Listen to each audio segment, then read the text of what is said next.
The show starts in 1 minute. Give the demonstration of my new invention, the goodies machine. The machine turns out delicious hot doggies one after the other. Before we begin our next feature, see how much better that hot dogs taste. Hot dogs. And hot dogs. Ooh, hot dogs. Hot dogs, the way you like them. Hot dogs the way you like them. And your other dinner favorites.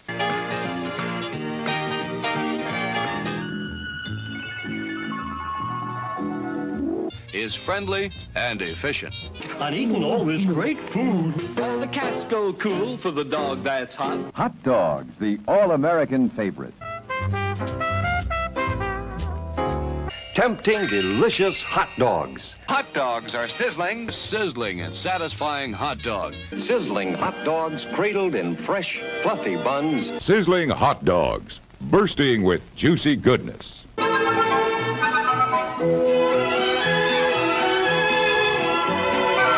Certainly we serve them, piping hot and full of flavor. Sizzling. Sizzling. Sizzling, Sizzling. Sizzling. all-meat super dog.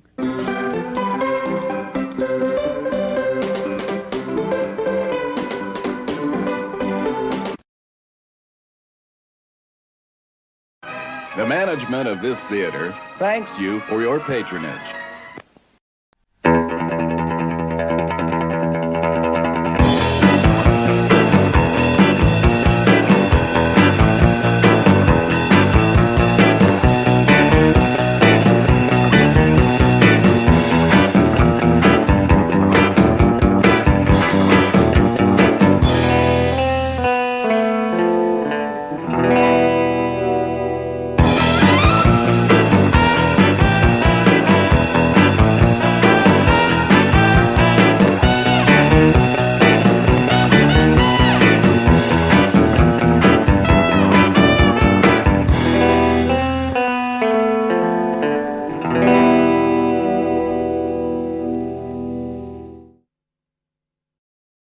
Hi guys, it's Sarah Jane.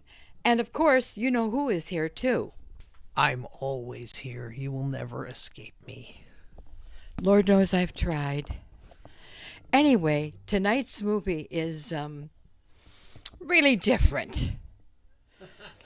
Different from what? Probably anything you've ever seen. And most of us have not seen a movie like this, I'm sure. What happened is when Bogdanovich was making this movie, he hired a bunch of blondes to be Venusians because he said he thought everyone should be a blonde on Venus. We know what he was thinking about. Where do you see the costumes the Venusian women are wearing? We won't even comment on those. Anyway, one of the things that happened is they were doing a scene in water, and one of the actresses was afraid of sharks. So while she was in the water, somebody threw a rubber fish in the water. She got hysterical, grabbed the fish, and bit its head off. I'm not sure that's in the film, but it's worth knowing. Bogdanovich said that people didn't understand the film and its new sequences when he first cut it together. So he added narration, and he put in his own opinions on it. The one thing he did manage to do, though, is most of the people that saw it agreed that he had accomplished something they never thought could be possible. He actually made the movie worse. So with that note, poor Nick's crying now. I'm sorry. I'm just crying because we have to watch this thing. Well, I'm crying for our audience.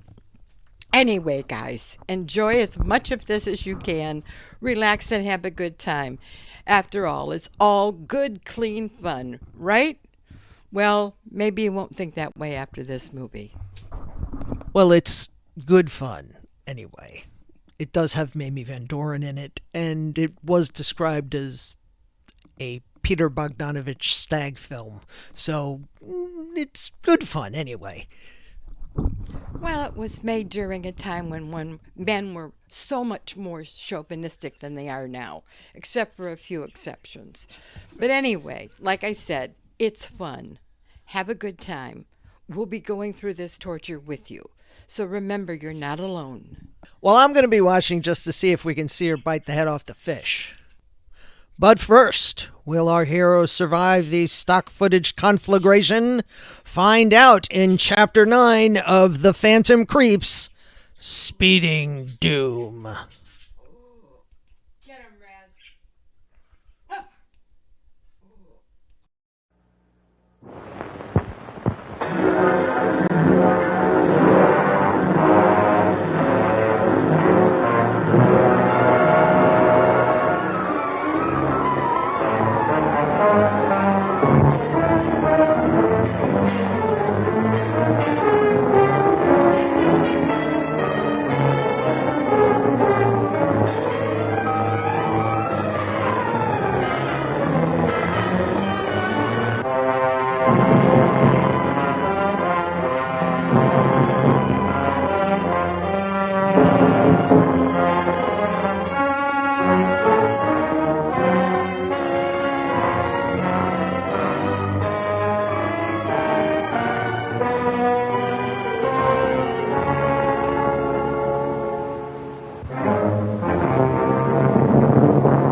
Somebody's got Darker's box.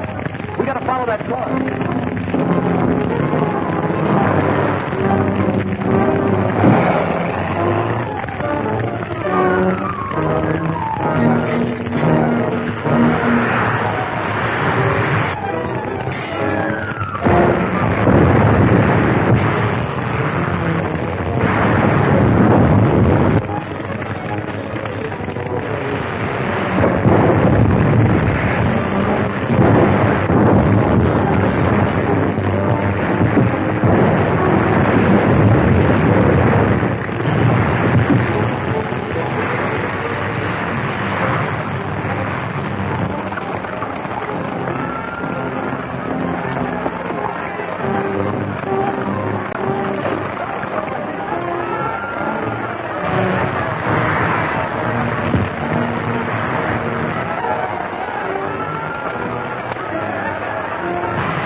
River had to come out of that alive. What are you doing up there? I'm Captain West of DMI. Lieutenant Daly. Let me get him in the car.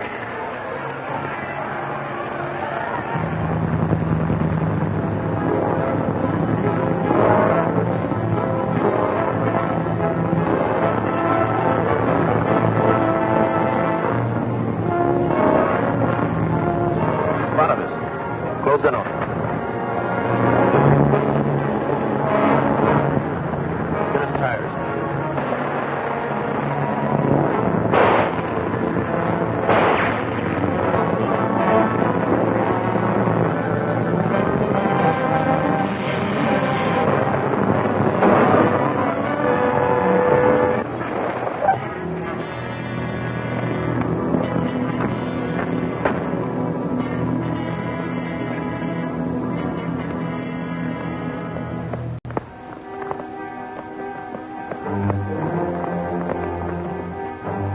Dr. Zane. Yeah, and Zane is Zorka, as I suspected. Now we've got him and his mysterious box, the source of all his power. Get him into the other car.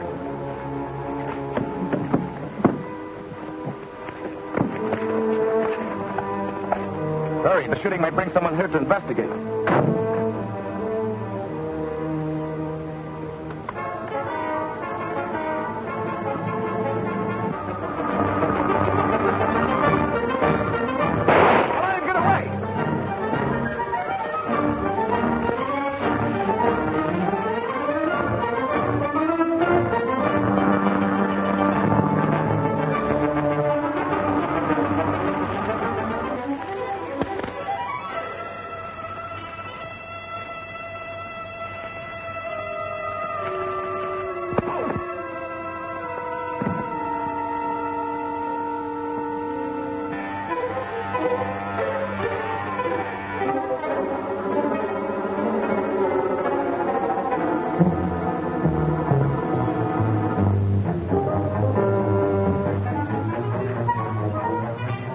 yelling.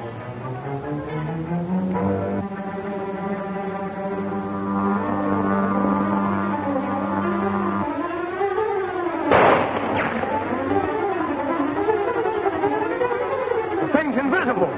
Beat it.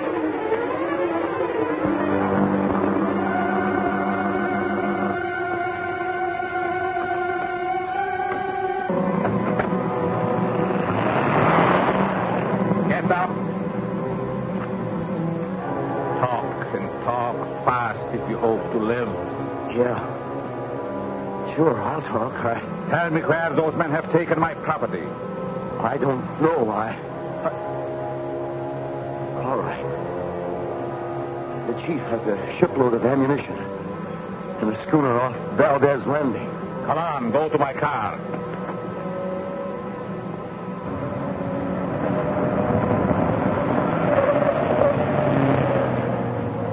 The spies.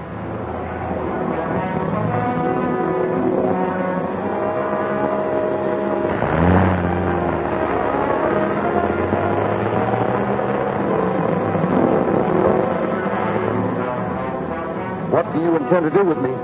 Nothing serious. You will be put quietly to sleep until I need you again.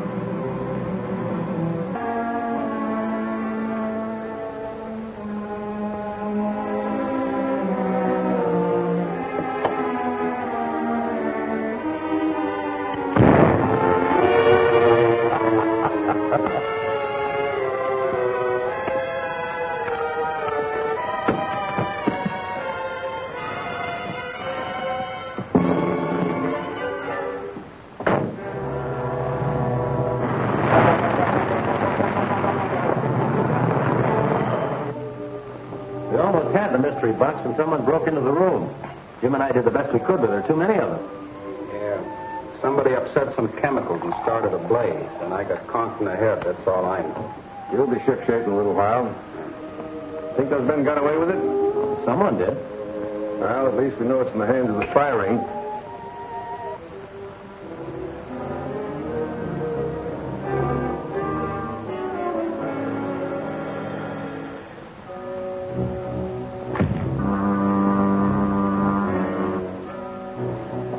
You failed to recover the meteorite? I never failed. I'm only being delayed. Sure. I know all that. But those people, Rankin's crowd, they'd give you $1 million for it. Now they have it for nothing. I will recover it within a few hours. And how? By dragging me out in the daylight. Why, they can pick me up and throw me back in the pen. In spite of what you've done to change my appearance. I'm sick of it.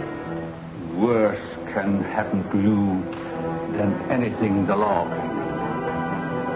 You want to prove this? No, I'm just nervous, that's all. You know you can count on me. What do you want done? We're going to locate a ship off Valdez Landing. And we need a pair of binoculars in addition to our usual equipment.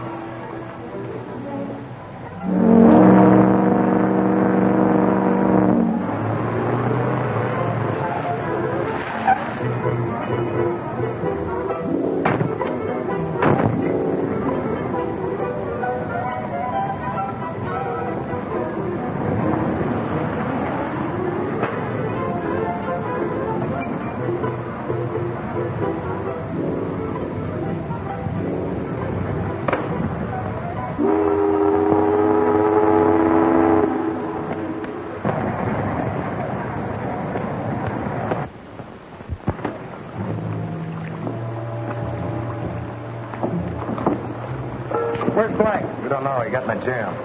The chief aboard? Yeah, we took him out an hour ago. Let's get out of here.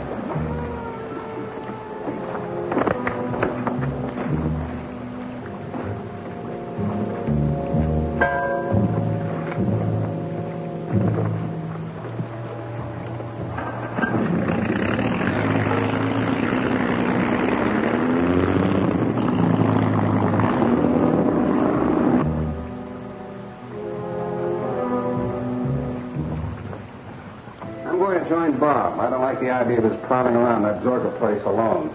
Better take it easy, little Daly. That was a pretty hard track you got. Oh, that's nothing. Hello. Oh, you're back. Hello. Any luck? No, been all over Zorka's place with the neometer, no reaction. And you can take my word for it, the box isn't there. That little gadget was spotted a mile away. That leaves us without any clue as to where it's gone.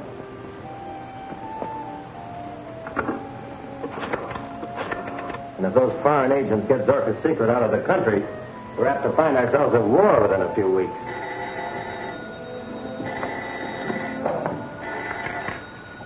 Dr. Mallory speaking. Yes, just a minute. It's Miss Drew. Says she's on a hot trail. Thanks. Hello, Gene. Yeah, where are they now? They took a boat to a schooner at anchor off Valdez Landing. Yes, I made inquiries. The name of the schooner is Lottie Carson, but nobody seems to know who owns her around here. That's a good job, Gene. Now, listen. I'll send Jim Daly and some men down to join you. Now, you stay near that dock and don't get in any trouble. Not bad for a nosy reporter, eh? All right, Captain, I'll be looking for Jim. Goodbye. Gene found the men with the box and trailed them to the waterfront. I guess I'll have to apologize for some of the things I said to her. Where is it now? On board the schooner Lottie Carson, anchored off the lower harbor. On a ship. That means you'll have to get help from the harbor police. No, I've got a better idea than that. Jim, you take Mac and Parker. Drive to Valdez Landing. You'll meet Gene there.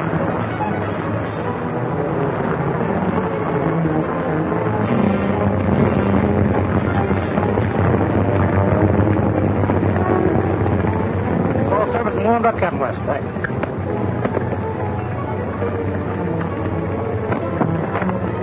Put the grenades, Boyd? Yes, sir. Right there. Good.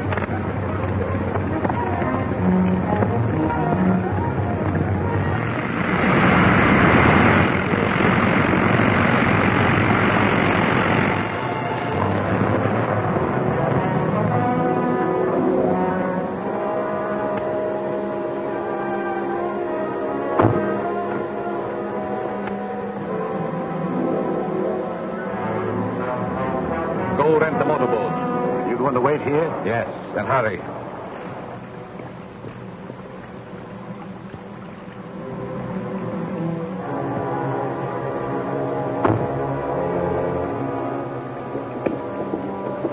You must have come by slow freight. Where is that windjammer? It's anchored out there. Oh, that's fine. Bob phoned for a boat. Let's go get it. Are we going aboard? I hope not. Come on, I'll tell you our plans as we go.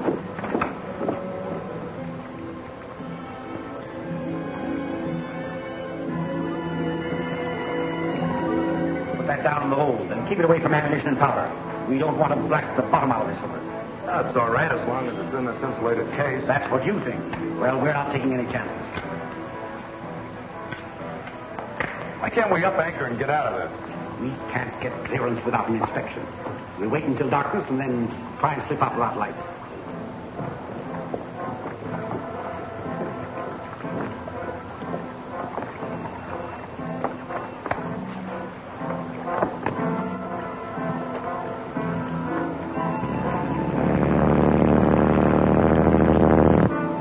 Wait, give me the glasses.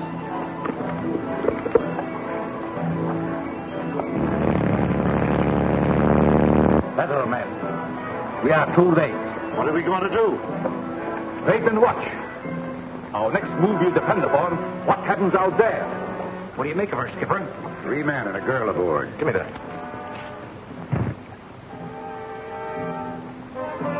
It's a G-man, and the girl is that newspaper woman I told you about.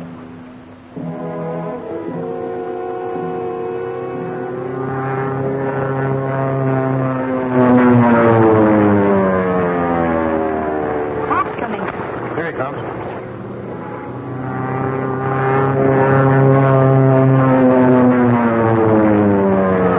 He said he would, didn't he?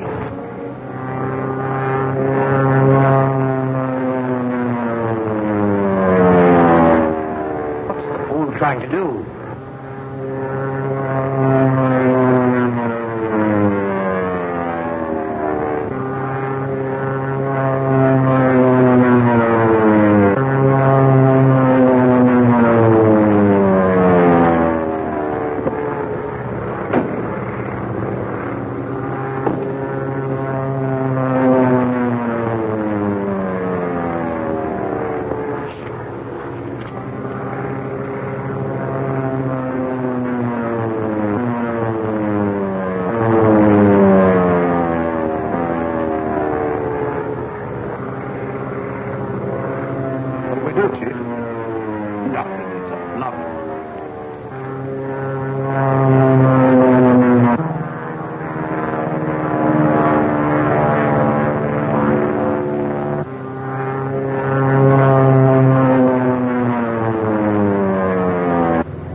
up, is it? It's all right with me with our boat full of explosives. Wait, nothing.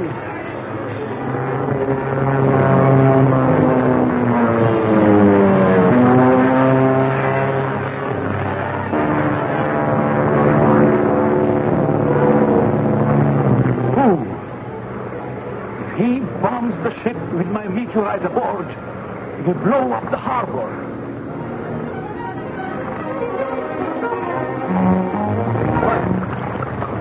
They're sending it to us.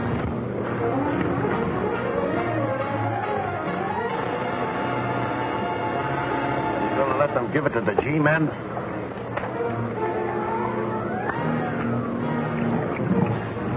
The meteorite has not left the ship.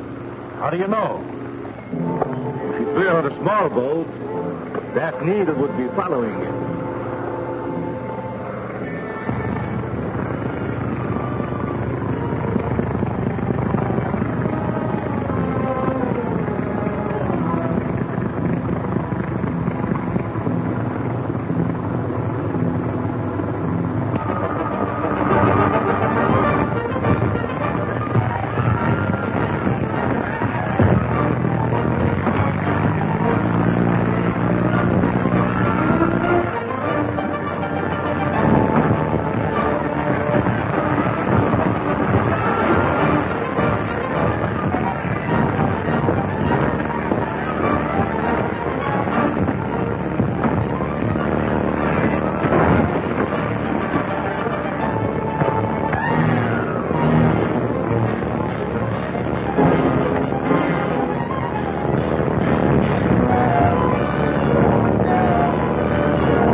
This portion of the show is being brought to you by Ed's Garbage Collection and Obstetric Service. Remember, at Ed's, they pick up and deliver.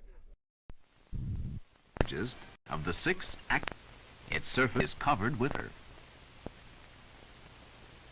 From this pit, and others like it, scientists have taken the bones of thousands of animals trapped here over the past 40,000 years. If you visit the La Brea tar pits today, you will see a number of small ponds of oily tar, fenced to protect people and animals from falling in. The surface is constantly broken by bubbles, as gas from deep underground works its way upward.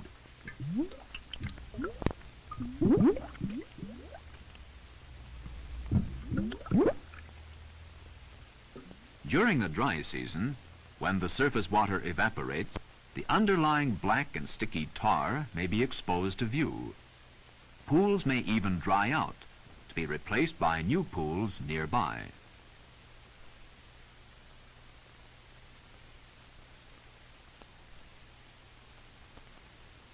How did the tar pits get here? The oily tar comes from deep beneath the surface.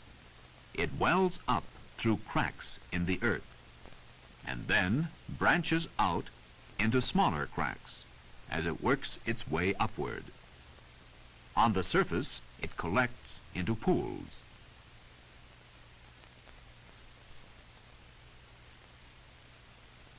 At the Los Angeles County Museum, skeletons taken from the tar pits are on display. Here one may see the skeleton of an American mastodon, an ancient elephant-like animal.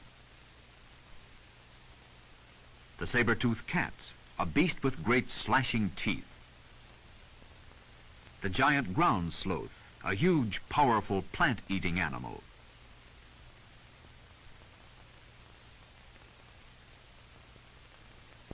This box contains material just as it comes into the museum from the pits. The bones embedded in the dried tar will be carefully removed and cleaned.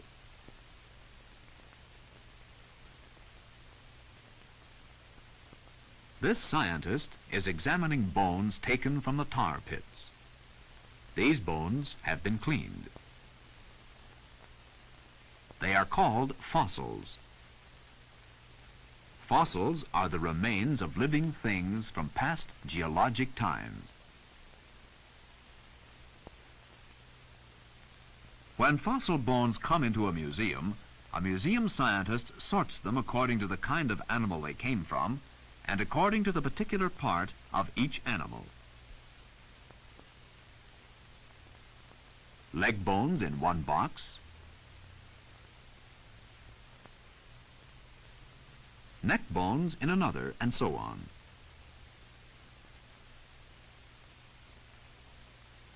The fossil bones are carefully measured, labeled, and catalogued. From the shape and size of the leg bones of a giant ground sloth, this scientist will learn a great many things about the animal. How big it may have been, how high it may have stood, whether it walked upright or on all fours, and many other things. From fossil bones, it is sometimes possible to reconstruct an animal skeleton, learn a great deal about what it must have looked like, and from the kind of teeth it had, and the region in which its remains were found, even what it probably ate.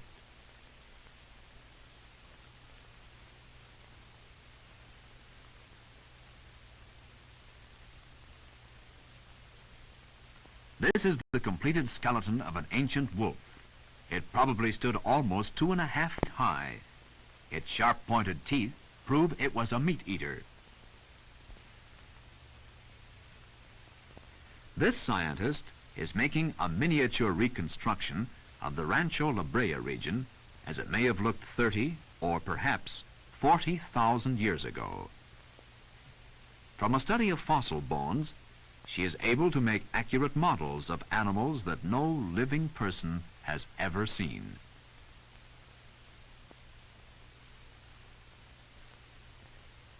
We are going to use her models to show you what the tar pits were probably like, and how animals were probably trapped in them.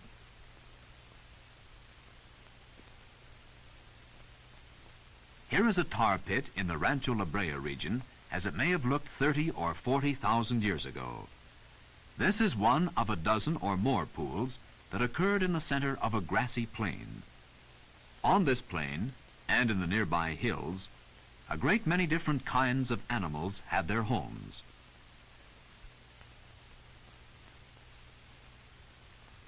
Here lived the imperial mammoth, a plant-eating animal related to a present-day elephant. It often grew to be 13 feet high, twice as high as the tallest man.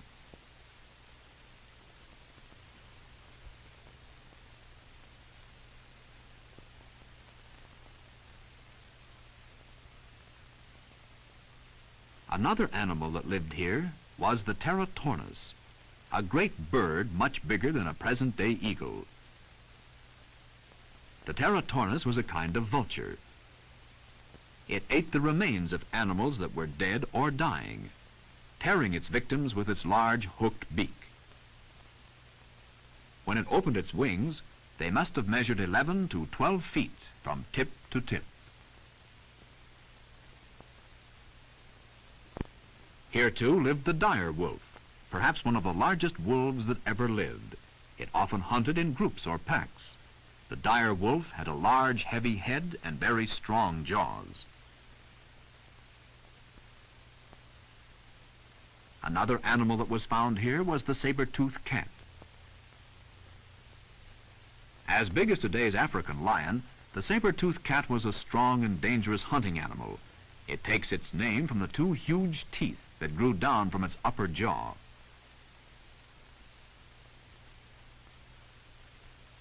A great many other kinds of animals lived on these grassy plains. A kind of camel lived here. This animal was similar in some respects to today's llama of South America, but it was much larger. It ate the grasses of the plain. One of the most interesting of these ancient animals, perhaps, was the giant ground sloth, a strange lumbering plant-eating beast whose closest relative was the little tree sloth of Central and South America. The giant ground sloth was bigger than today's grizzly bear. Standing erect, it would have towered over a tall man.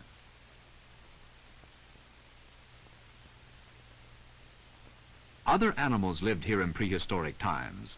Animals like the ancient bison, the great lion, and many smaller animals, like the skunk, the jackrabbit, and others. But how were the bones of these animals preserved in tar for us to find today? Perhaps a small antelope stepped into a pool of tar covered by dust and dirt. It was caught to be held forever. Or perhaps rain had covered a tar pool with water. An ancient bison may have stopped to get a drink. But as he stepped into the pool, he sank slowly into the tar. His struggles and cries as he tried to escape brought the saber-toothed cat to attack him. The saber-tooth, too, was caught, perhaps later to be fed upon by the giant vulture-like Pteratornis.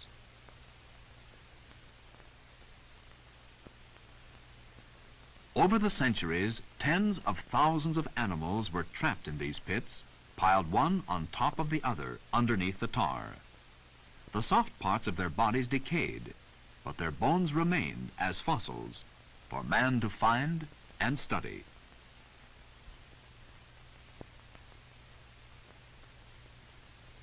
The work of museum scientists has made it possible to accurately recreate the past in the models you have just seen. The museum has many old photographs showing how the fossil bones were originally dug up. This is a photograph of the tar pit region as it looked in 1913, the year excavations by the Los Angeles County Museum started. These men are excavating an ancient pit deposit of fossil bones embedded in tar-soaked sandy earth.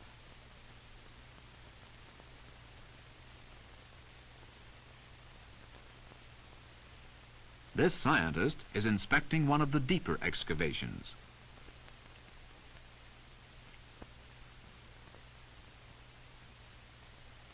In this pit, a worker has uncovered the fossil bones of a mammoth, 30 feet below the surface. From 14 different sites, museum scientists have removed over 500,000 bones. Today on display at Rancho La Brea, in a specially constructed observation pit, one may see a typical block of tarry material with the bones in place, just as it was originally uncovered.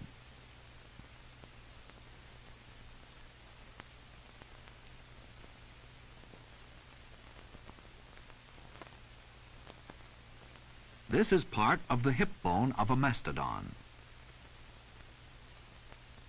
This is the skull of a mastodon. Rancho La Brea is now a Los Angeles County park.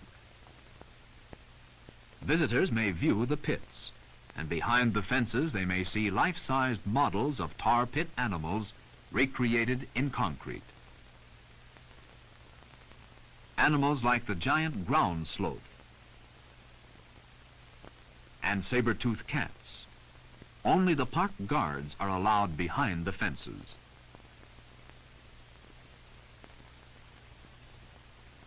The exciting death struggles at Rancho La Brea are no more. But the story of the tar pits is a living thing. For from the fossil bones found in the tar, scientists are continually learning many things about the past, deepening and extending our knowledge of life on Earth.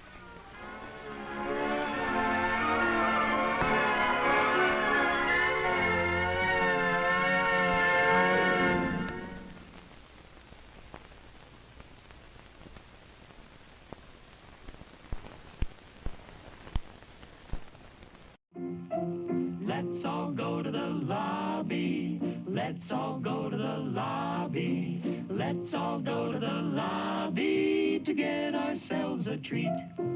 Delicious things to eat.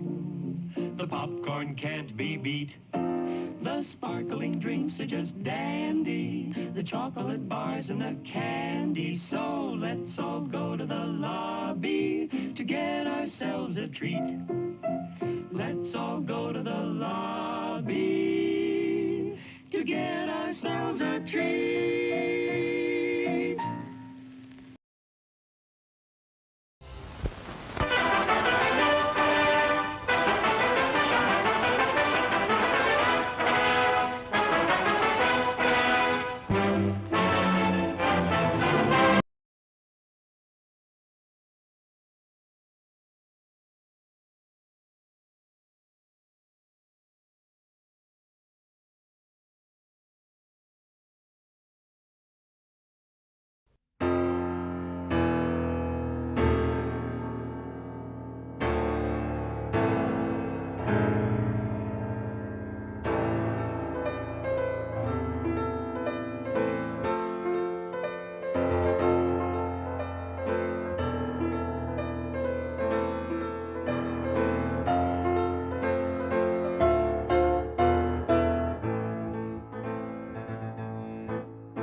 Tonight's movie is 1968's Voyage to the Planet of Prehistoric Women, and this movie is such a mess that it actually confused the heck out of both Google's AI and ChatGPT, the main artificial intelligence which you may have heard about.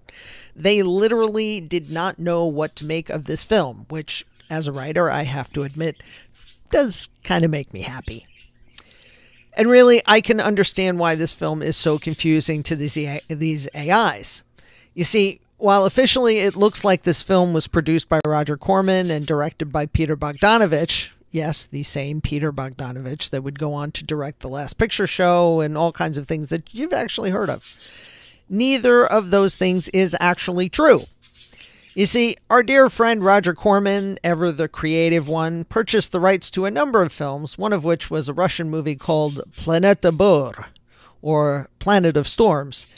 He then proceeded to take said movie, along with footage from another Soviet film called Battle Beyond the Sun, and make 3 films. This one, Voyage to the Prehistoric Planet, and Queen of Blood. But while Voyage to the Prehistoric Planet has the addition of Basil Rathbone, this one has, well, it has girls. Corman went to Peter Bogdanovich and told him that American International Pictures would only buy the film if they added girls. So, could he please go and shoot some footage?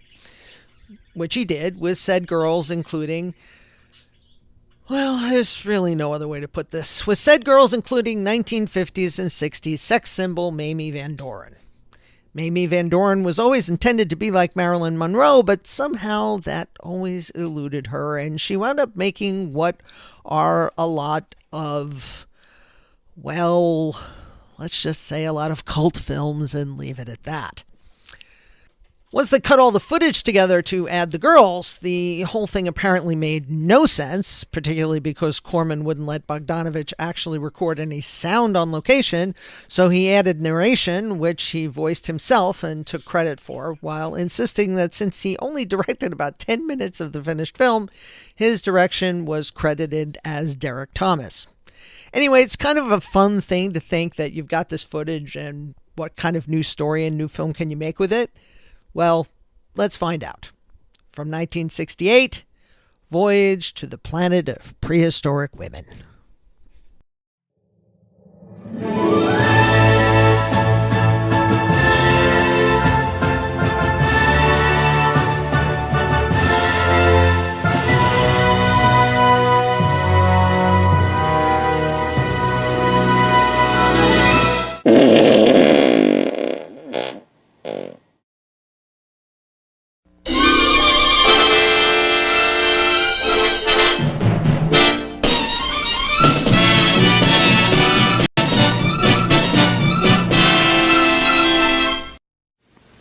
The future of mankind is being decided behind closed doors. In laboratories all over the world, scientists are working on projects designed to take man beyond the confines of this Earth. You are looking at the actual models of spacecraft now being developed by agencies of the United States government. This is an Apollo spacecraft designed for elliptical orbit of the moon. Its lunar landing vehicle can transport 3 men safely to and from the moon's surface. These are other types of manned and remote control mechanisms, each designed for a specific function, many already in operation as satellites of this Earth, some in readiness for the moonshot, others designed for probes in deep space, a few to serve as space stations, and the most complex of all, prototypes of craft capable of putting a man on the surface of another planet. The wheel was one of man's first inventions and has been with him all of his civilized life. But now it, like so many other of his creations, must be modified to fit his new demands. These are 3 types of variable radius wheels, designed to transport a vehicle over a rocky surface. New concepts are being created almost daily. Some will never get beyond the drawing board, but others, or their descendants, will become part of man's greatest adventure, the exploration and colonization of space. All over the world, men and women are working to make that dream a reality. Every aspect of the journey is being analyzed, from the tiniest control devices to the mightiest rocket engines. But it's not enough to just get there. Just as the great explorers sailed from Spain and England and France to discover the Americas so that the colonizers might come later, so will our exploration spacecraft precede the colonizers of the planets. Already plans are being made for the colonies.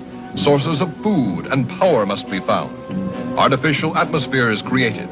Everything done to build an Earth away from the Earth. No man living today can predict exactly what the future holds. But this much we do know. All through man's march across this earth, the wildest dreams and fantasies of one age have become the commonplaces of the next. The motion picture you are about to see can be called today a fantasy of the future.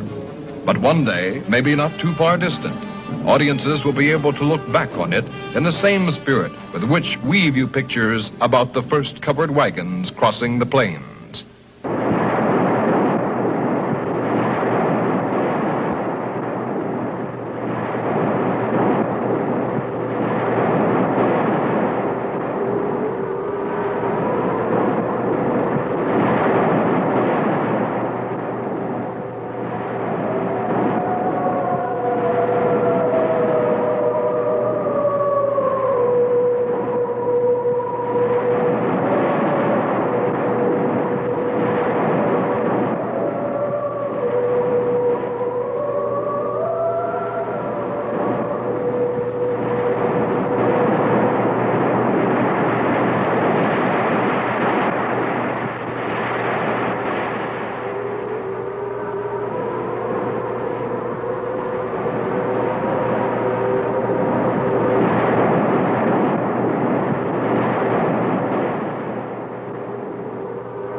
of love.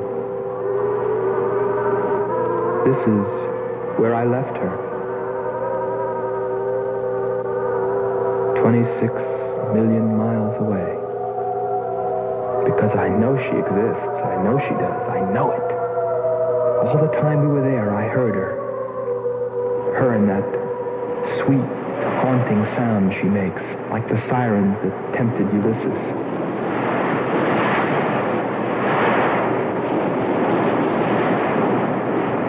I think I'm crazy back here on Earth. Crazy, still intoxicated by the atmosphere back there. But wait a minute, I'm getting ahead of myself. Let me tell you the whole story. All of it. From the beginning. And see what you think. You be the judge. It was 2 years ago, in 1998, that the first manned spaceship left Earth for the planet Venus. This attempt ended in tragedy. A meteor hit the ship. Everything was lost. Everything but the will to get there, to explore Venus. And so, it was only 6 months later that the second attempt was made.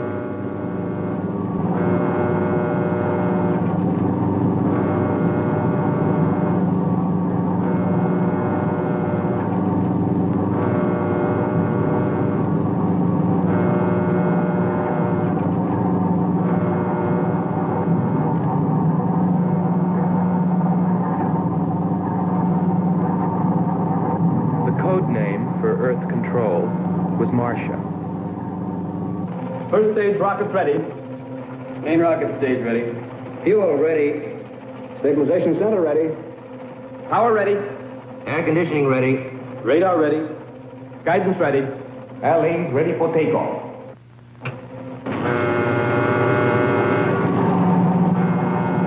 Attention flight personnel.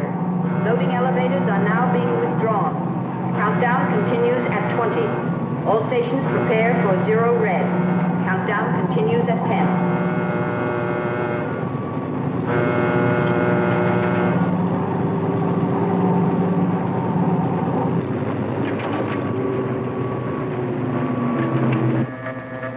Zero red, -5. Project Red Planet. All units clear. Switch over to standby.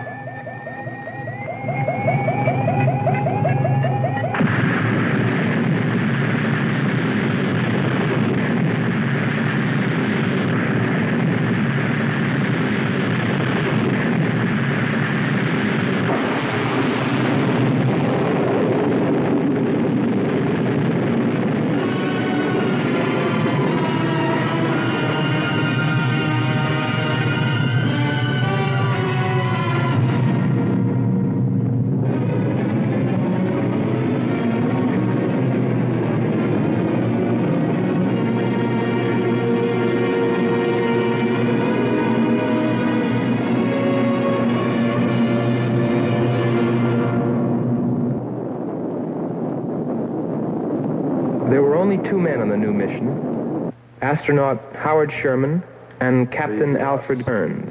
But there was another being with them, Kearns' invention, Robot John. Awaken, John. Awaken. Slow, John. Monitor, John. I hear you.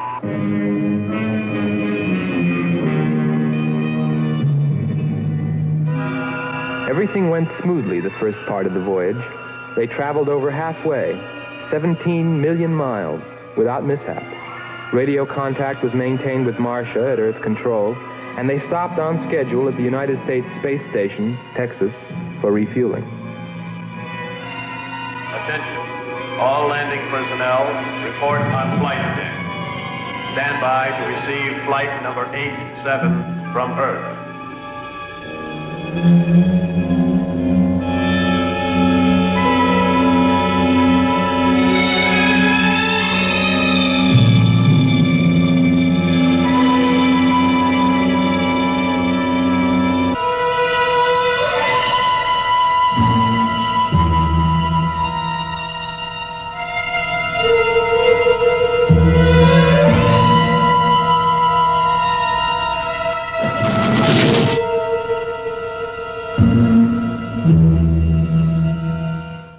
Control, we listened to their progress with more concern than anyone else. Refueling A-OK, over and out. Because we were the command crew, and if anything went wrong, we were set to follow. There were 3 of us. Commander William Billy Lockhart, astronaut Hans Walters, and me, Andre Frenot. I remember how worried we were as we listened to their voices from so many miles away. Kearns calling Marcia. Kearns calling Marcia. Refueling completed. Ready for blastoff.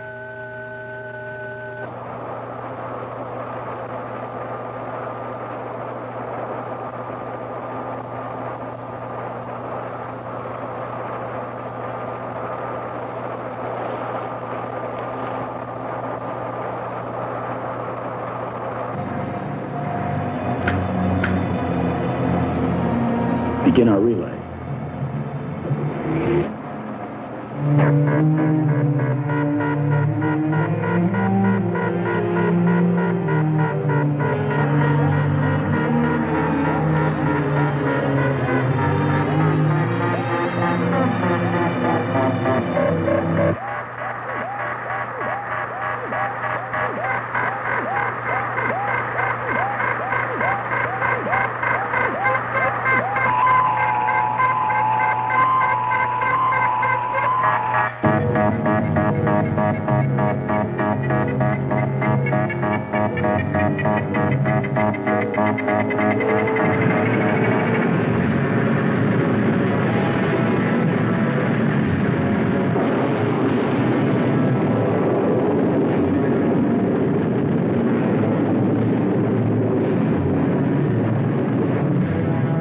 They were on the last leg of their journey.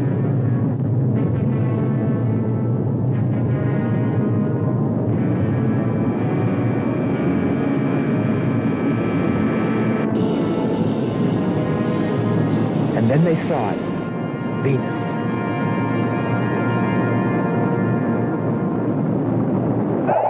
Cloud formations, 30% ash content. And they prepared to land. A planet of fire below us.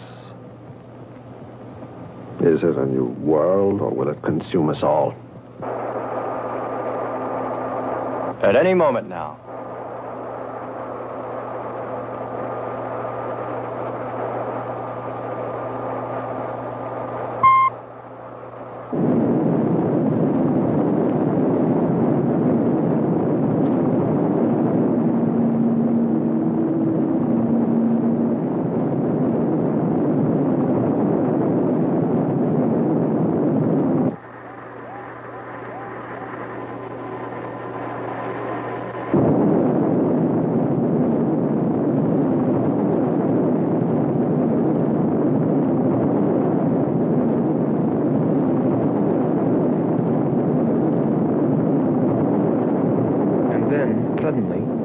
Things started going wrong. Black clouds. Lightning. I don't like the looks of this. I'm turning control over to Robot John. Ahead, steep mountain. I am going up. Wow, close call. We're watching on the location finder. The area is strange. This is truly a prehistoric planet. Landing location is square 73. We're now dropping our beacon. Landing 300 meters southwest of square 73. Oh, there's water beneath us. We're drifting. Sherman. Kern. Answer. Kern. Sherman. Kern, are you there?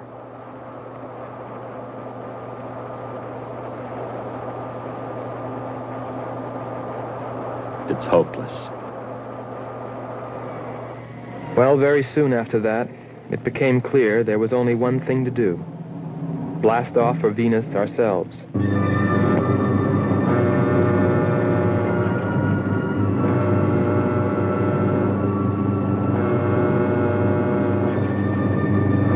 Complete the mission, explore the planet, and attempt to rescue Kearns and Sherman. If they were still alive.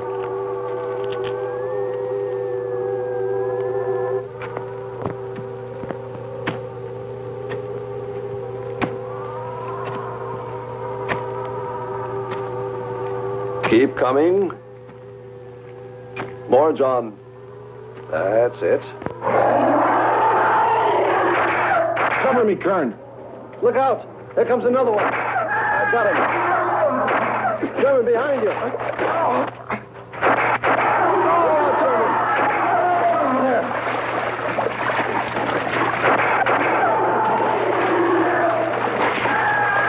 Look out. Okay, John. Just a few more connections. There. Course 110. Secure yourself to that boulder, John. Proceed. Proceed.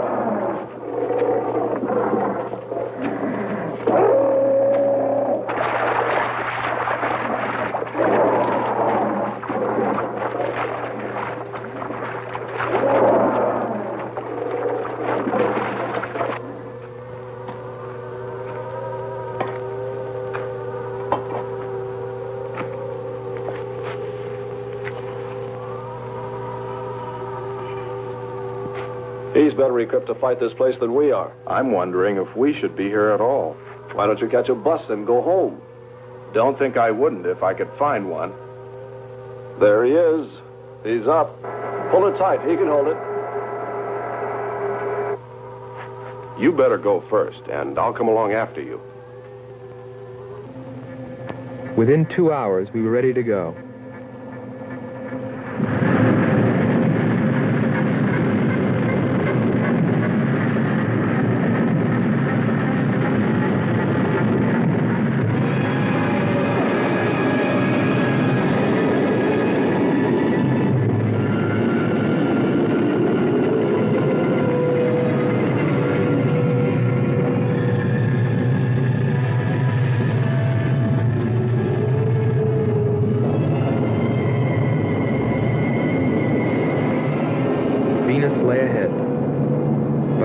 pilots were with Kearns and Sherman. If they were alive, would we be able to find them?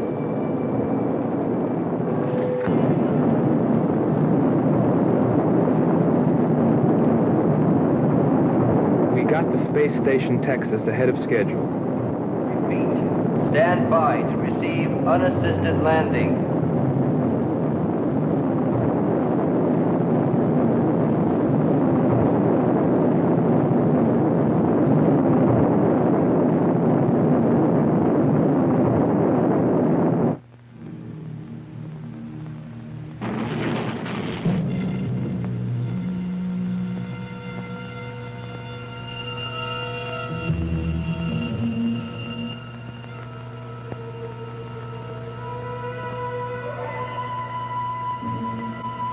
Refueling was accomplished in record time. There was no time to lose.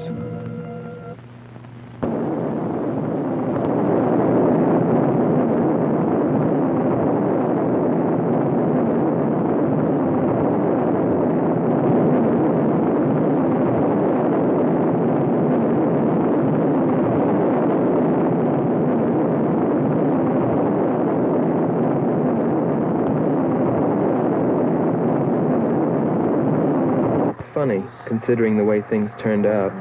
What I was thinking about as we sped through the dark universe on our way to an unexplored planet.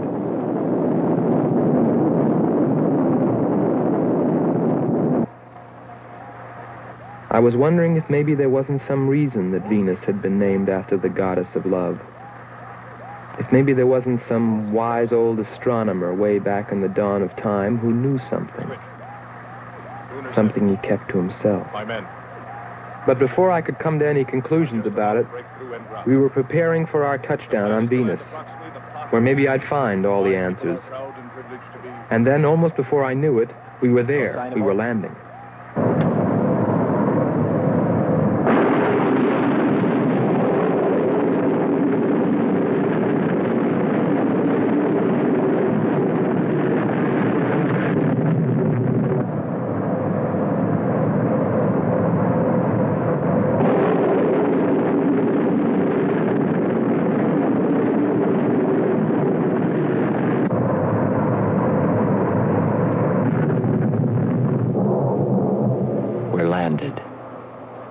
Voila. Don't begin celebrating yet. Ha. Oh. Is our level okay? Yep, there it is. On the button. Boy, it sure feels strange to have weight. Yes, it does seem strange. That's sure. But it's nice and solid. Well, I don't know about you fellas, but I'd like to see Venus. Open number 3 and hit the beam.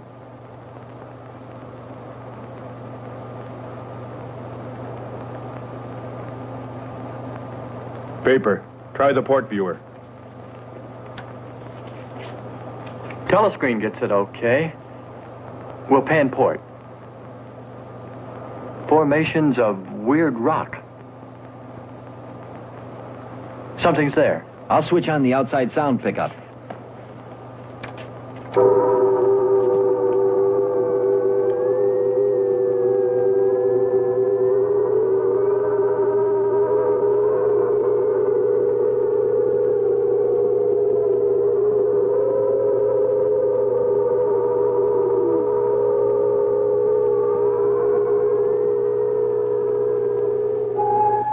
That was the first time I heard her. A human being? Hold it.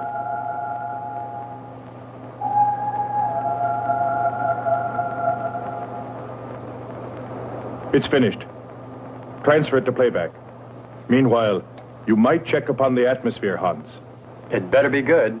Then you better get your spacesuit. We'll move out. Andre, I want you to attempt a contact with Sherman by radio. If you raise them, tell them to report their position. Then get yourself into a spacesuit. We're going to walk about. I'll be right behind you. That'll be handy if I slip. Get popping now. It's 4.7 on oxygen. That's pretty close.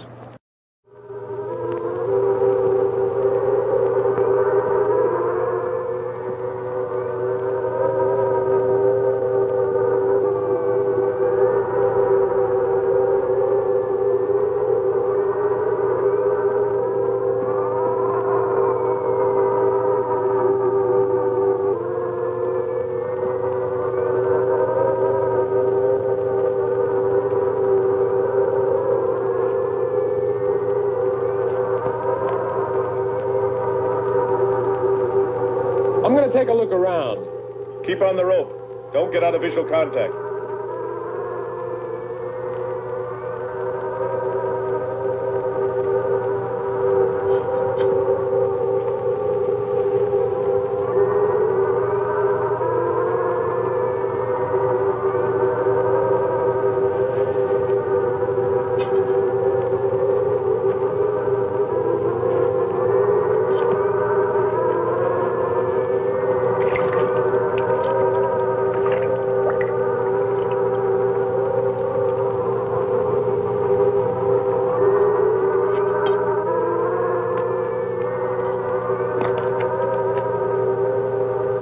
It was a weird, desolate place, but it fascinated me. And I forgot all about Kearns and Sherman and what we were there for. Received a message. What did they say? Marcia has radar movement. Sherman? She can't be sure, but it looks like two objects, one metallic and moving in the area we expected to search. Probably Kern and Sherman. Come on, Andre.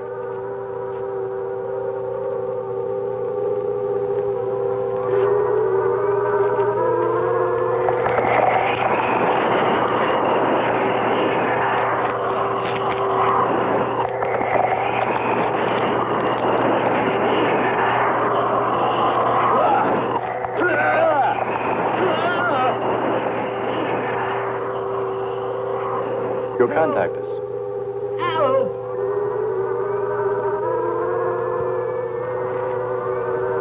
Andre! Come on. It's got Andre. What is it? Careful. Get it off me. Grab that tentacle there. It's got my leg. Careful. Move. Quick. It's trying to devour him. He's got his legs stiff. Free his legs. Hurry. He's caught. Come on. Pull him back. Pull him free. Hurry. Pull his legs back.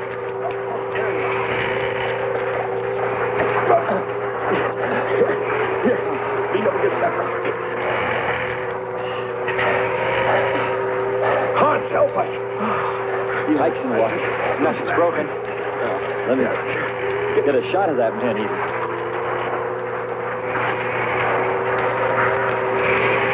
Careful, Andre. We want to fight that thing again.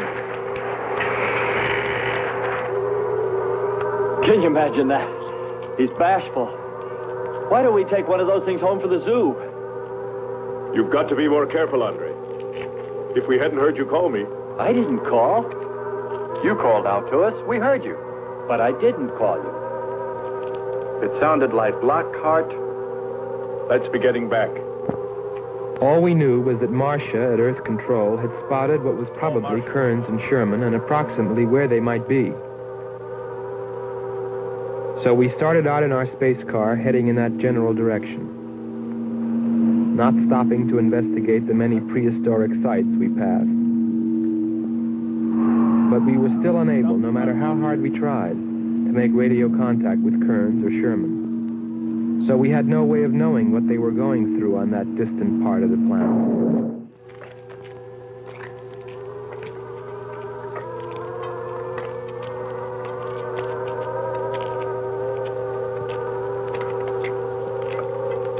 Let's rest. We've very little oxygen left us. Hope they're on the way. Looking for us. Through this heat. They may not be able to make it through to us. You better hope they'll get through it and spot us.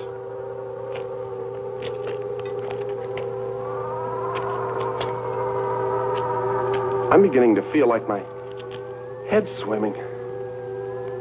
Of course. It's your torn suit. Infection is getting through. Maybe we ought to take some quinsulin. No. We'd have to rest after. Must keep moving.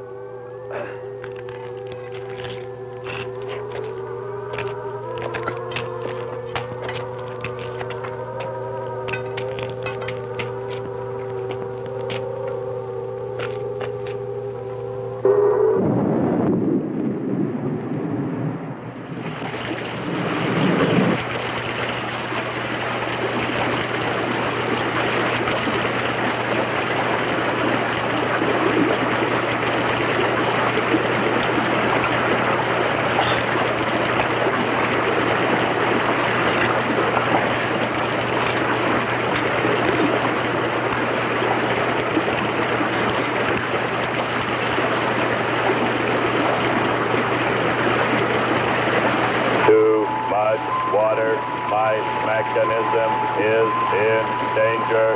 Need protection. All right, John. Find shelter.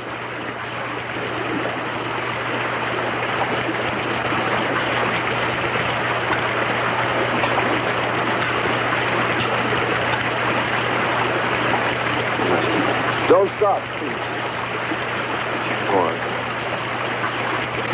We have to go on. Come on up. That's it.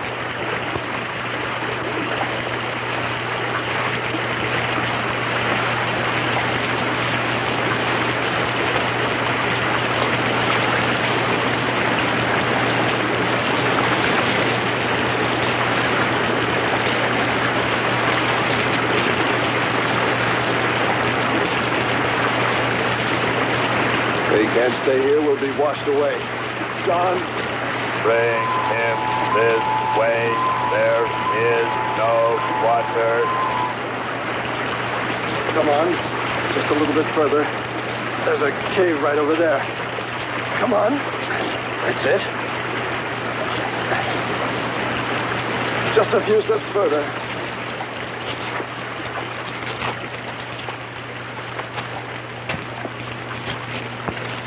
There.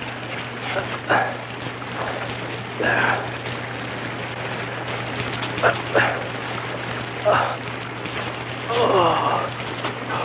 I don't think I can go on much further. John, stay with us. Make sure they find us. They should know. Must continue to work the laws of mathematics. There's always a precise probability. Mathematics, my proof. Mathematics, my...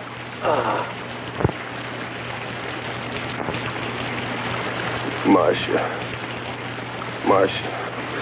Here is Marcia. You must help us. It's closing in. I await your order. I await your order.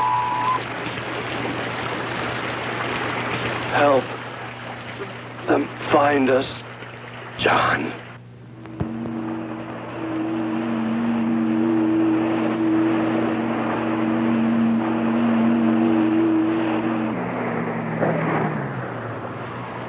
The shoreline's the best. If we do, my friend, we'll never make it to them. Fat chance there is of finding them.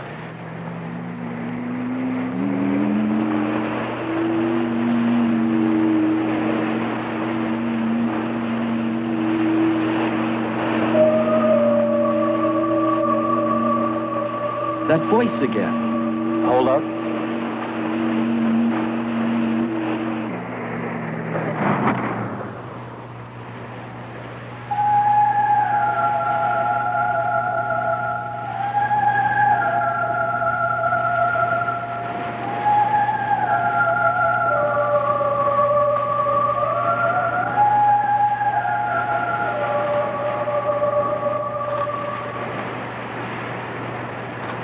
Almost sounds like a girl.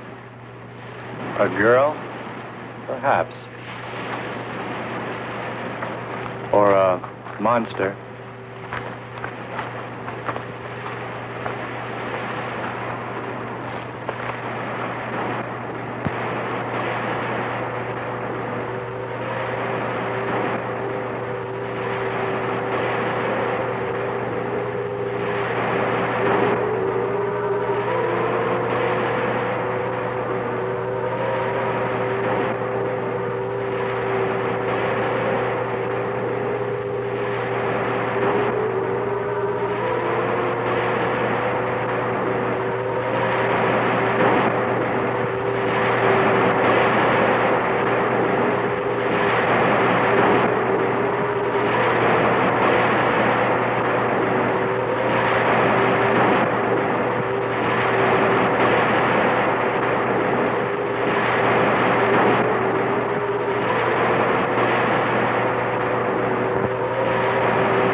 up, Marama.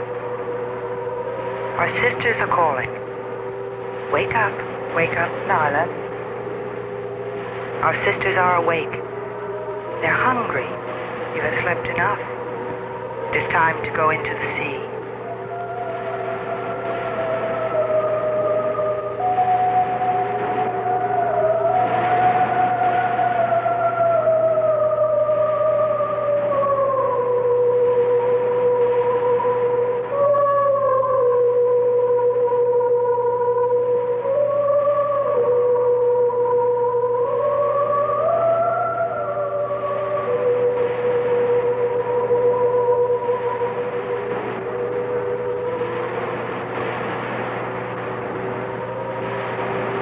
Let us hunt well, little sisters.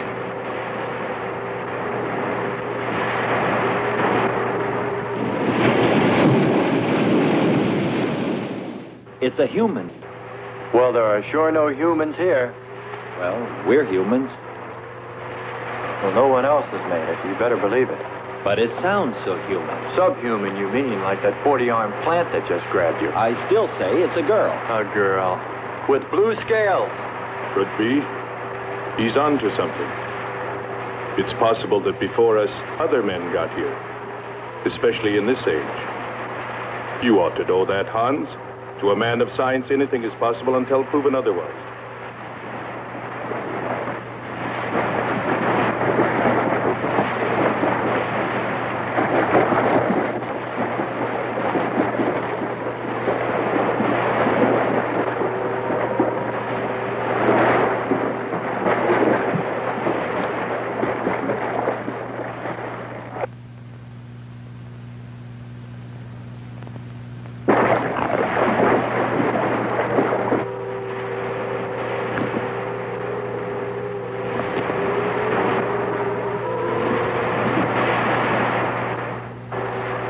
Well, I can't imagine any people in their right mind exploring planet Venus. Come on, Hans. We're here, and we're in our right minds, aren't we? Let's go.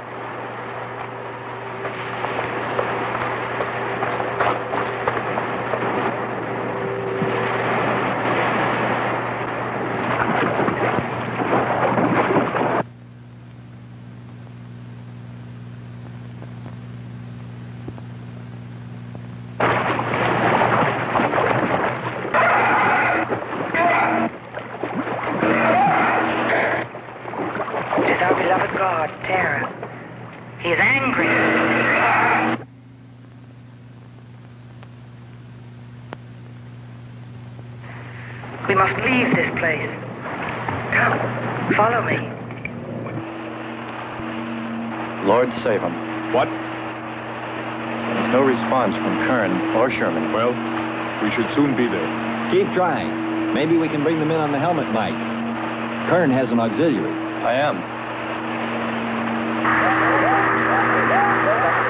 I'm getting... His frequency is changing. A woman. Must be Martian. Static's really awful. Hear it? From what I can determine, Kern's robot has been slightly damaged. Frequency is changing. Please try point to point. Move it up. Point to point on the dial. We'll find it. I'll try it. Hello. John, hello. John, listen. This is the command ship. Are you there? No response. Come in. Up one more point. Come in. Better go to solar battery. Much bigger reach. I'm on it now. Hello. Hello. Hello. You must hear me, John. Please open your mic and answer me. You must obey me, John. No response. Try another point. 1, 2, 5. You have to readjust your frequency for transmitting. If you hear me. I hear you. I have adjusted. Can you report your position and plot number? Over. Square 40. In shelter. Tell me what's outside. Water, sun above, falling on large rocks. That's square 40. Not far. Ask him about the men. Hello. We would like to know about Kern and also about Sherman. They do not speak. They do not move.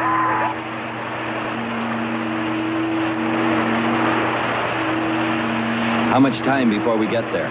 Who knows? Commander, maybe the robot can help. Right. Keep an eye on the compass. Grab onto them. Hello. You will listen, John. First, you will obey me and do precisely what I say. You will listen. Listen, John. Obey my every command. Remove container 2 from Kern's first aid kit. Repeat, container 2.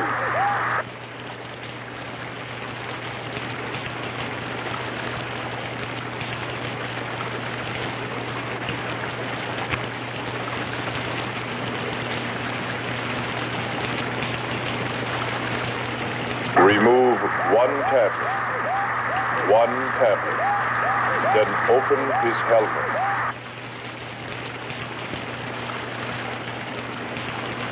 I have one tablet. Place the tablet in his mouth. You must do this quickly. Revive him with water. Pour it over his face, quickly, then close his helmet.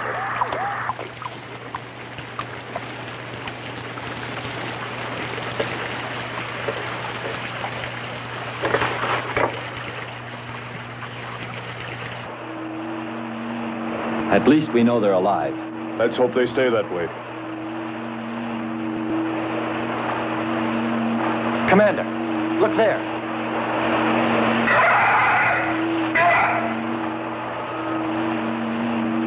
I'm ready with the astrogun. Some kind of flying reptile. He may not see us.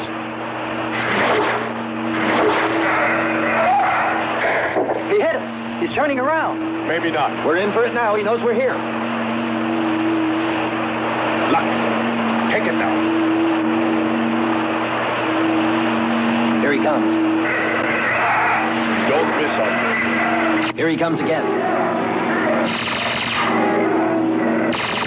Open hull. We'll submerge.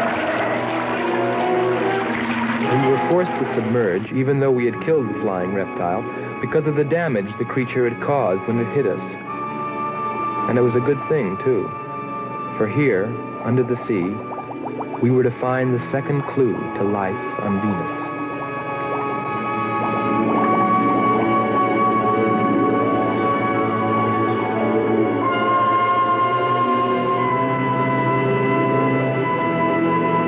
Let's put it down for a minute. Take a rest. It's not far to the beach, if our calculations are correct. I hope this will run again. Don't worry, it will.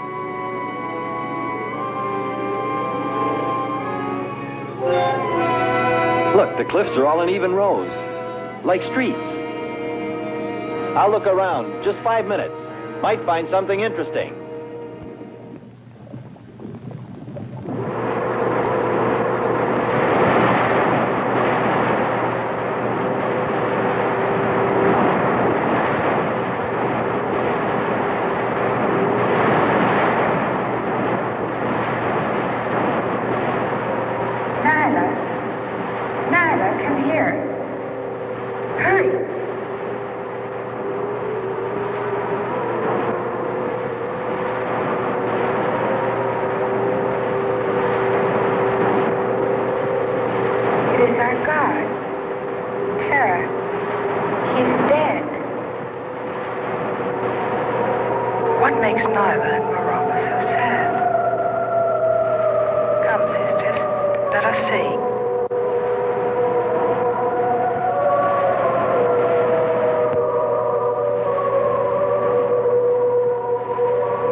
Commander.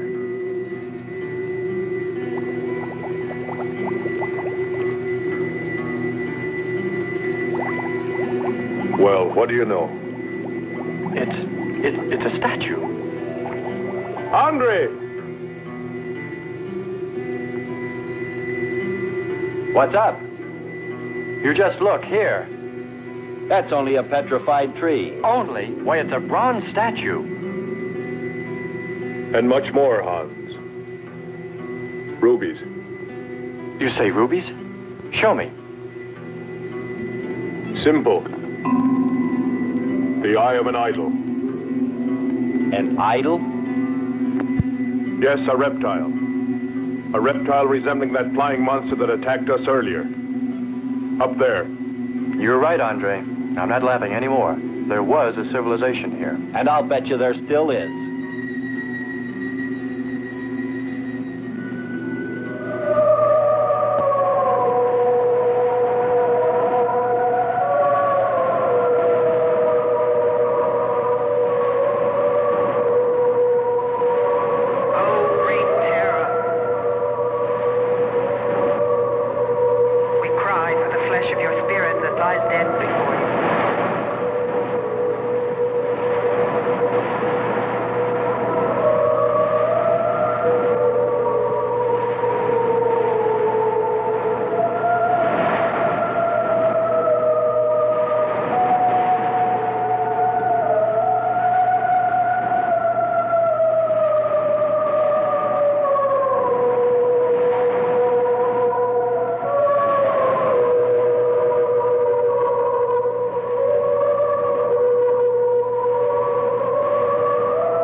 Something seemed to draw me away, to make me search for, I didn't know what.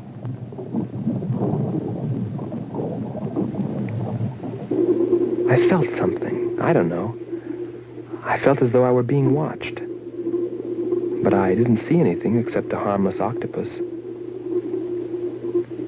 Yet, still feeling a strange presence, I went on.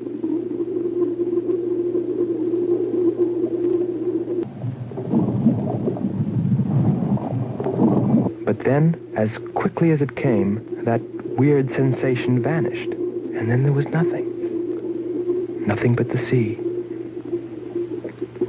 So I followed my original impulse, looking for a clue like the statue of the flying reptile.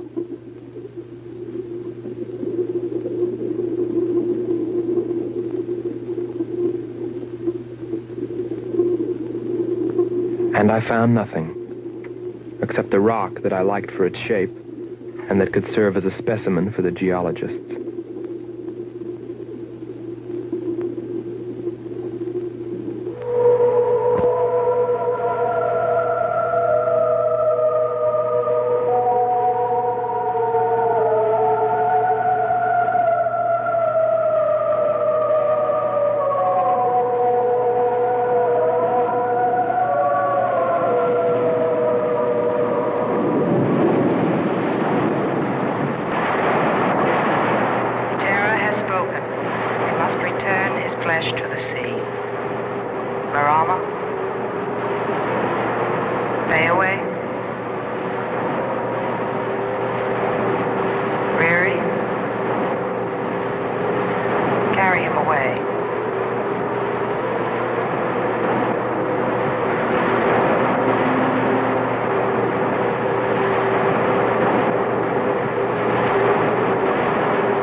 die under the sea.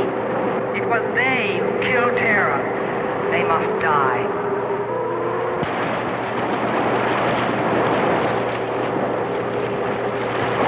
We're here.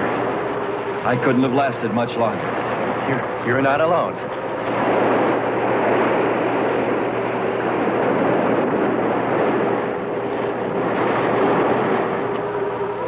Here we are, Skipper.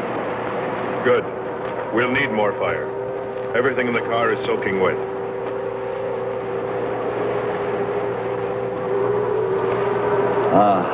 Feels good to sit. How are the batteries, Hans? They stayed dry. The atom plant? Still hot. You've got that worried look again, Hans.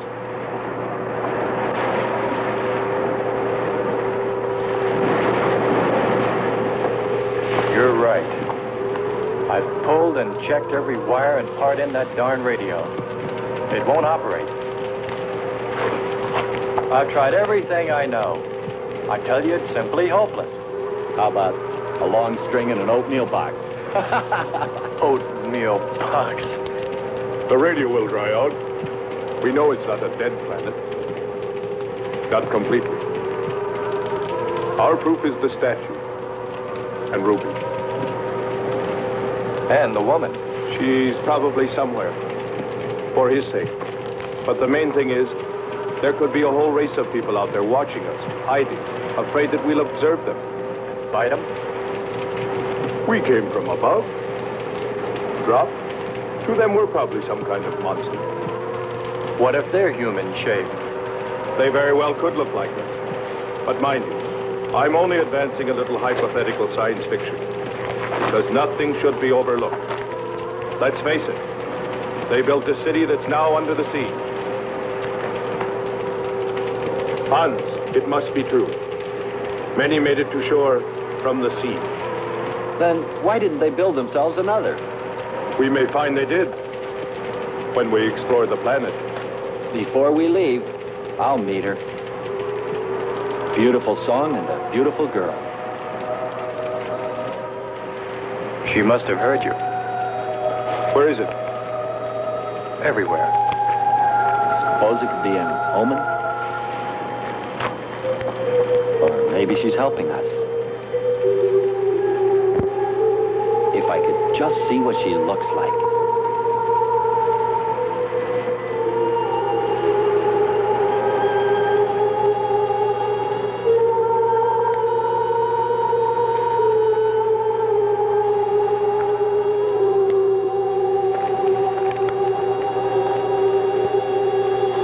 Can the car make it? Not sure.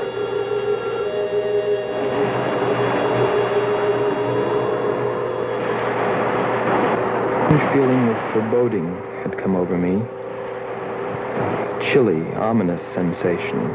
I didn't know what it meant. And I kept staring at that rock I'd found, as though perhaps it might hold an answer. Andre! Andre!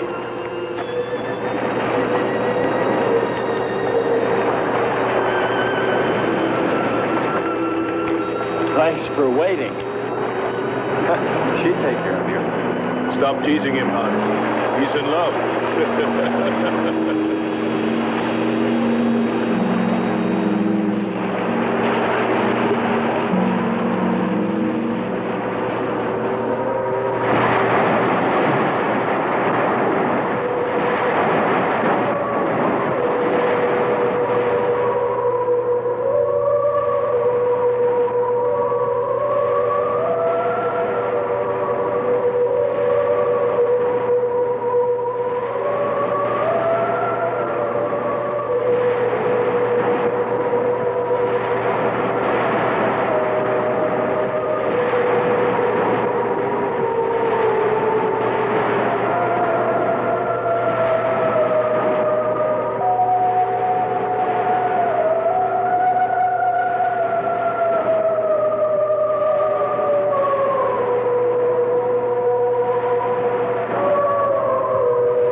upon the invading demons who dared bring death to Terra.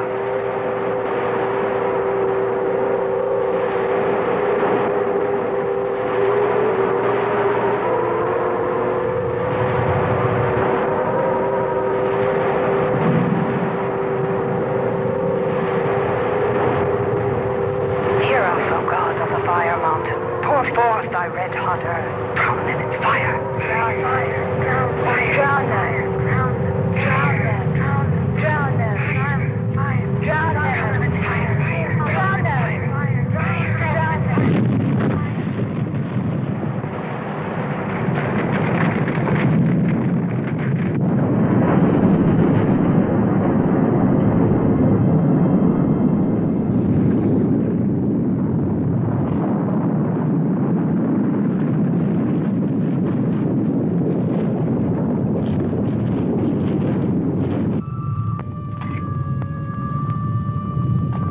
Strange. It's gotten suddenly dark. Well, it's no wonder.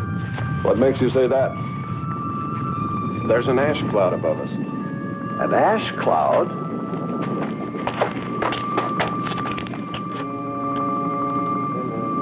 A volcano, yes. It's spectacular. And beyond the volcano, it looks like the lights of a city. The red spot Andre saw.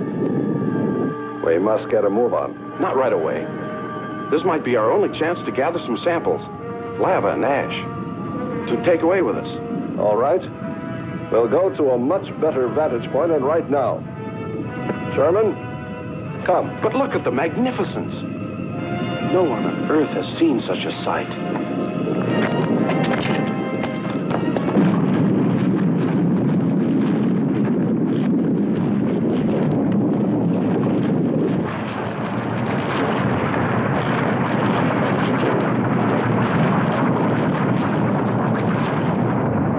Go to higher ground.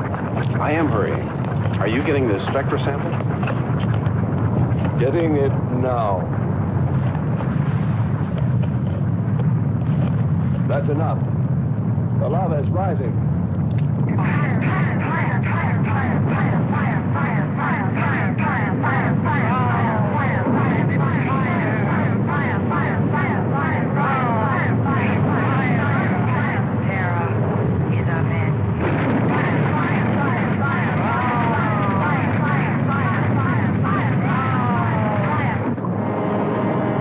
Too long.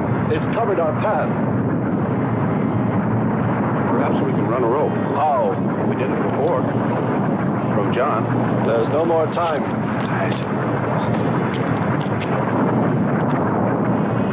Don? Yes, I hear you. Carry us across the lava. Climb on, quick!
You have here. Nice to hear you admit it, Alan. Temperature, lower extremities, 500 degrees. My self-preservation mechanism says I must eliminate extra weight. What now? Disconnect the mechanism. Where? Open the door. Here? First panel. Hurry or we're dead for sure. I don't know which. Let me. I am forced to free self of this weight.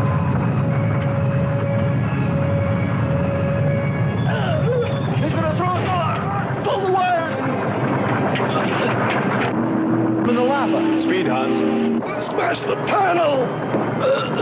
I have. I've done everything. Kern.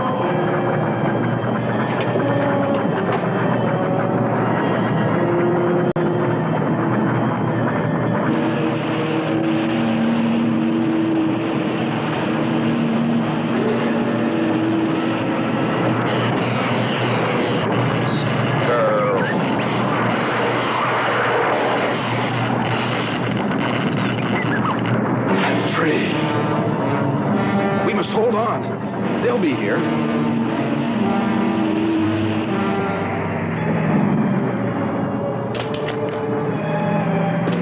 Wish me luck. For God's sakes, hurry.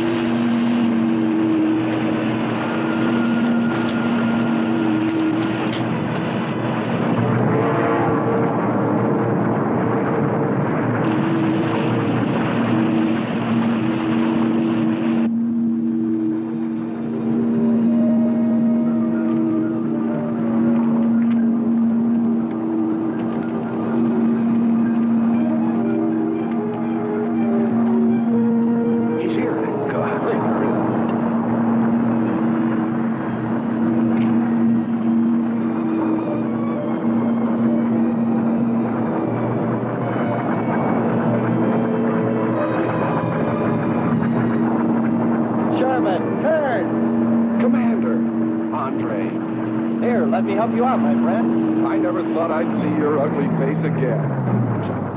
We save him, and he insults us. No, we should have saved Kurt's robot instead. Kern, you rascal. Knew you'd make it. Is the robot finished? Yes.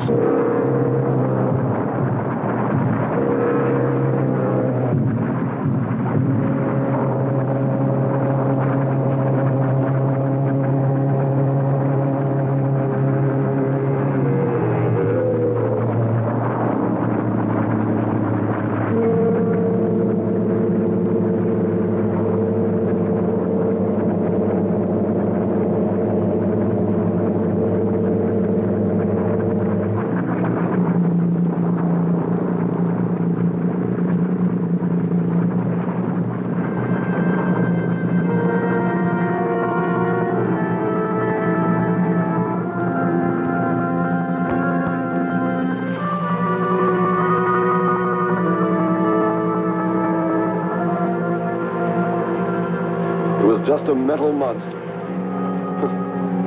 And yet when his destruction was imminent, he called my name. Looks placid and calm. But frightening. Yes, I suppose it does, if you use imagination. We'll soon be home. That's right, but we leave a friend behind. Come. Join the rest of us.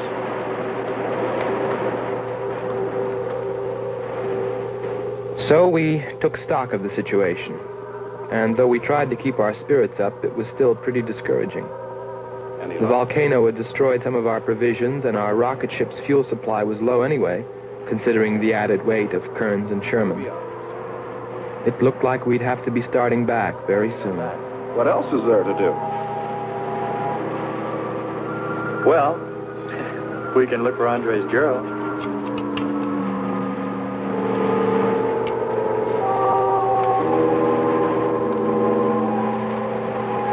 Very cute, Hans. You name him after us? Hmm? Well, with triplets, it's better with numbers. Looks to me like he's raising his own countdown. Why not names?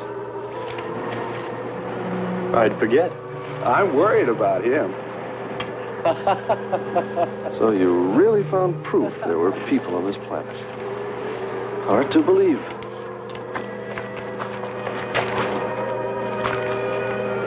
Believe it or not, my dear Mr. Kern, it's true. And they could still be here. I don't go along with that. Could a human survive in a place like this? You survive? And man will almost always adapt himself in time. And don't forget, in the dim past, we all lived in water. For centuries, our Earth was toxic. But that atmosphere evolved mankind's form, adjusting the answer. And I'd bet that these people on our planet couldn't live. The air'd be poisoned. Afraid I don't share your opinion. You just can't close your mind to it.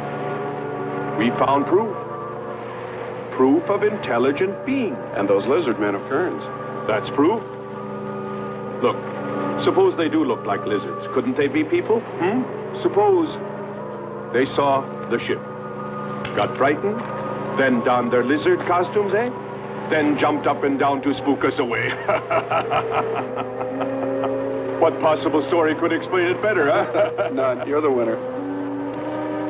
Joking aside, my friend, man, lizard, or what, I know there were or are intelligent people here. If we just had time, I think they might come to us.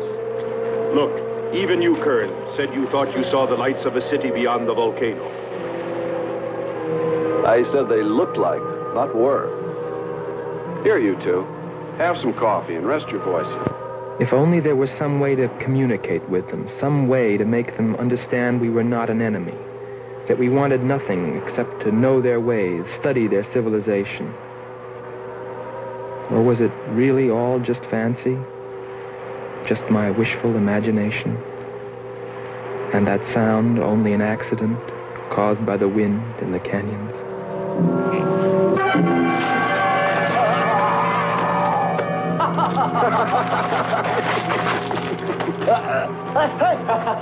Hey, watch it. Now, that's for your countdown gag about my children.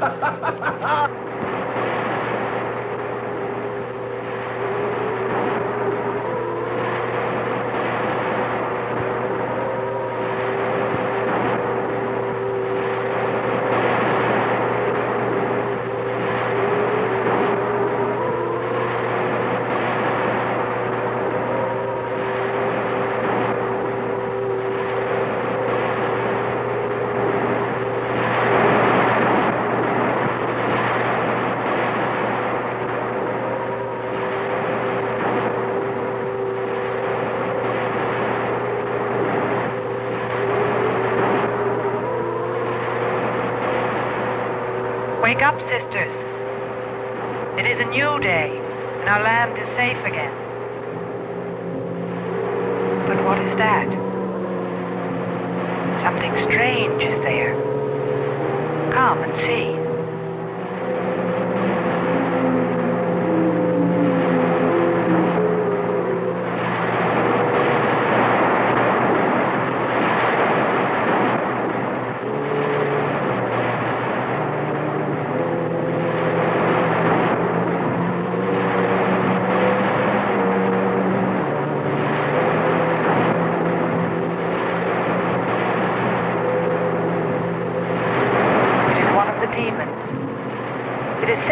By the god of the fire mountain. He shows us his power.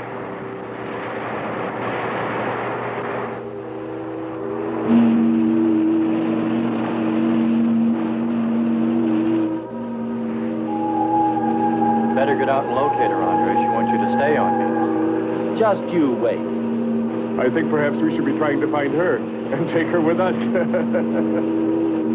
I'd vote for that. But she might not like us much anyway. If we could explore beyond those hills, I'll bet you money we'd find her and the city. You've been reading too many comics. Kern wouldn't believe she existed if she were sitting on his lap right now. Want to bet? We're here.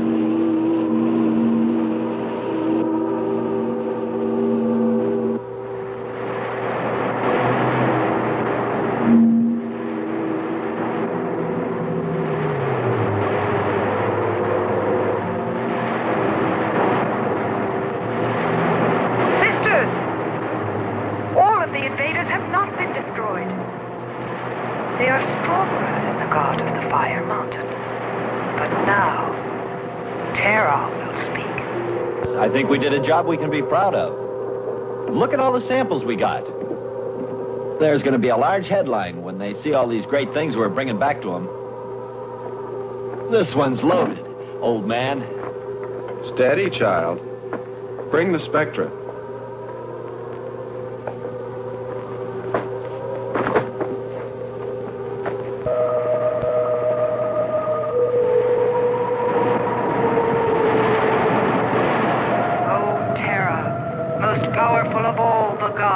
Show us your wrath. Bring forth the waters and the fiery heavens. Let not one invader remain to walk your land.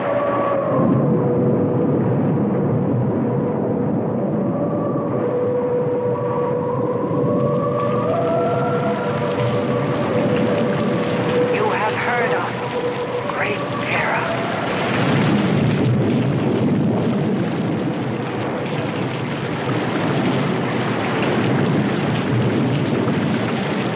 We didn't pay much attention to the rain, though it seemed heavier than any rain we'd ever seen. But it continued without let-up. In fact, it seemed to increase in strength. As we planned our takeoff procedure, which required some adjustment because of Kearns and Sherman, I know we all felt slightly uneasy, nervous, as we listened to the heavy rainfall on the ship.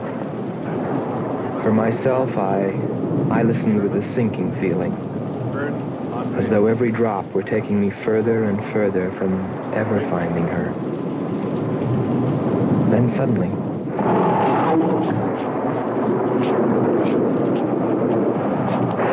Quickly, Andre. Hans.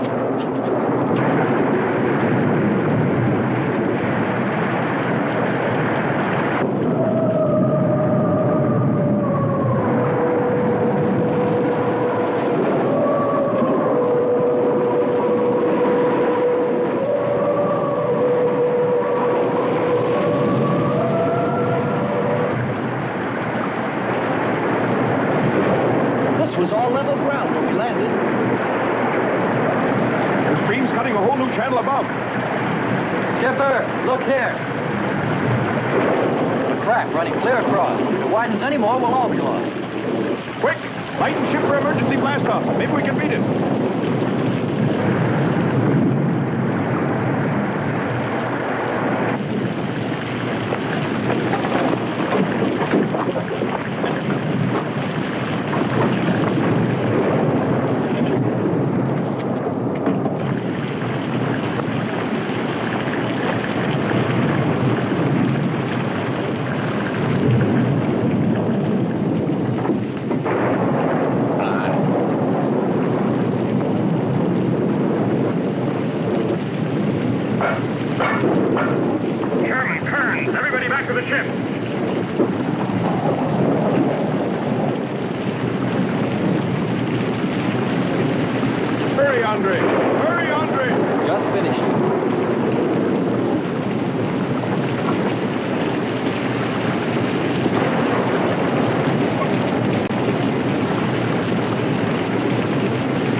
They are stronger than our gods. They are stronger than Terra.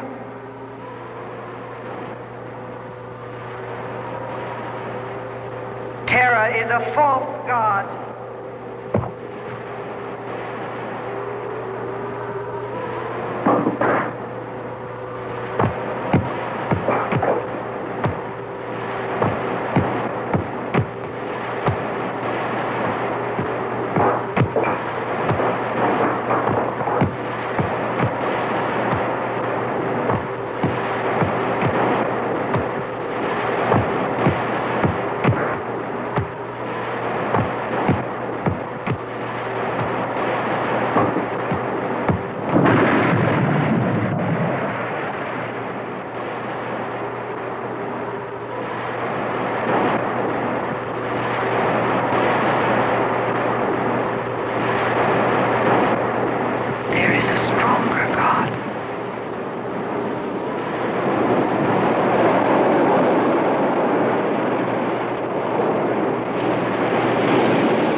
Strongest God of all, we worship you.